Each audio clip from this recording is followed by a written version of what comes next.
Hi, ನನ್ನ ಹೆಸರು ಗಣೇಶ್. ನೀವೇನಾದರೂ UPSC ಫಸ್ಟ್ ಅಟೆಂಪ್ಟಲ್ಲಿ ಕೊಡ್ತಿದ್ರೆ ನಾನು ಮಾಡಿದ ತಪ್ಪನ್ನ ನೀವು ಮಾಡಬೇಡಿ. ಅದು ತಪ್ಪು ಅಂತ ಹೇಳಲ್ಲ. For example, time is everything. ನೀವೇನಾದರೂ 1 ಇಯರಲ್ಲಿ UPSC ಪ್ರಿಪೇರ್ ಆಗಿ ಹೋಗಿ ನಾನು ಎಕ್ಸಾಮ್ ಬರೀತೀನಿ ಅಂದರೆ ಆಗುತ್ತೆ. ಬಟ್ ಅದು ಇಂಟಿಗ್ರೇಟೆಡ್ ಪ್ರಿಪ್ರೇಷನ್ ಆಗಿದ್ದರೆ ಮಾತ್ರ. ಅದು ಬಿಟ್ಟು ಸಪ್ರೇಟಾಗಿ ಮೀನ್ಸು, ಸಪ್ರೇಟಾಗಿ ಪ್ರಿಲಿಮ್ಸು ಹೋಗಿ ರೆಡಿಯಾಗಿ ಹೋಗಿ ನೀವು ಪ್ರಿಲಿಮ್ಸ್ ಎಕ್ಸಾಮ್ ಹೋಗಿದ್ದ ದಿನ ಇಡೋದಿಲ್ಲ. ಫಸ್ಟ್ ಆಫ್ ಆಲು ನಾನು ಮಾಡಿದ ತಪ್ಪೇನು ಅಂದರೆ ನಾನು ಇಂಟಿಗ್ರೇಟೆಡ್ ಪ್ರಿಪ್ರೇಷನ್ ಮಾಡಲಿಲ್ಲ.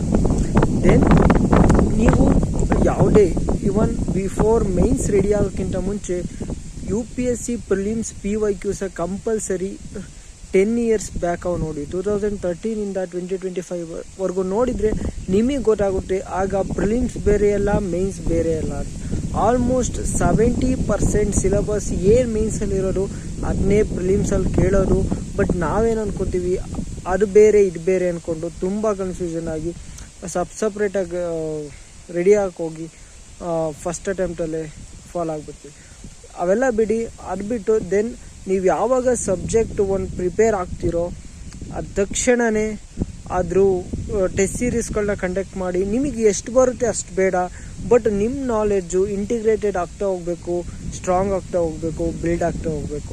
ಆಗ ಮಾತ್ರ ಆ ಸಬ್ಜೆಕ್ಟ್ ಮೇಲೆ ತರುವಾಗಿ ರೆಡಿ ಆಗೋಕ್ಕಾಗೋದು.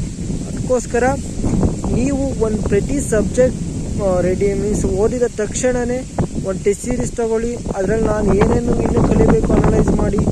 ಇವನ್ ಒಂದು ಆ ಸಬ್ಜೆಕ್ಟಲ್ಲಿ 10 ಟೆಸ್ಟ್ ಸೀರೀಸ್ ಆದಮೇಲೆ ನೀವು ಒಂದು ಅದರಲ್ಲಿ ನಾನು ಒಂದು ಲೆವೆಲ್ ಅಪ್ ಆಗಿದ್ದೀನಿ ಅಂತ ಗೊತ್ತಾಗುತ್ತೆ.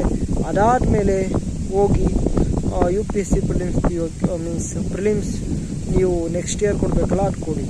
ಅದು ಬಿಟ್ಟು ರಷ್ಯಲ್ಲಿ ಹೋಗಿ ಸುಮ್ಮನೆ ಫಸ್ಟ್ ಅಟೆಂಪ್ಟ್ ವೇಸ್ಟ್ ಮಾಡಬೇಡಿ. Always first attempt best attempt ಆಗಿ ಕೊಡಿ. ಆಗಲಿಲ್ಲ ಅಂದರೂ ಪರವಾಗಿಲ್ಲ, ನೆಕ್ಸ್ಟ್ ಅಟೆಂಪ್ಟು ಮತ್ತೆ ಬೆಸ್ಟ್ ಮಾಡಿ. This is my experience to guys. Nothing to worry, to fail, learn and relearn.